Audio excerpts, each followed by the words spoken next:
Good morning everyone. তো সকাল সকাল উঠেই মা আগে রান্নার প্রিপারেশন করতে শুরু করে দিয়েছে। একদিকে ভাত বসিয়ে দিয়েছে, অন্যদিকে নিম বেগুন, তার সাথে কুমড়ো ফুলের বড়া, মাছের ঝোল সবই চলছে। অফিসে আমি আজকে ভাত খেয়েই যাব, তো কয়েকটা জিনিস ব্লিঙ্কিট থেকে আনার ছিল।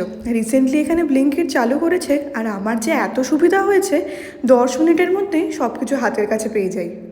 কারণ আমার ফিরতে এত লেট হয়, প্লাস সোসাইটির নিচে যে দোকানটায়, ওখানে সমস্ত সবজি সবসময় পাওয়া যায় না।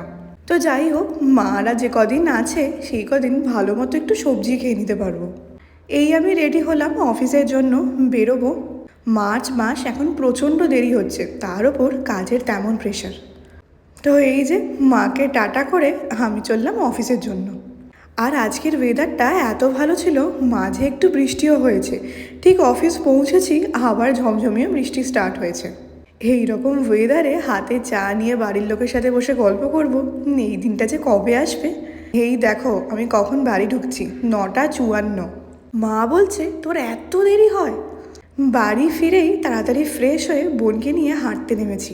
আমি না থাকলে ওর তো সারাদিনটা এরকম একা একাই কাটে। আর সোসাইটির নিচের জায়গাটা বেশ ভালো, অত রাতেও প্রচুর লোকজন হাঁটা চলা করছিল। এত হাওয়া দেয় যে হাঁটতেও ভালো লাগে।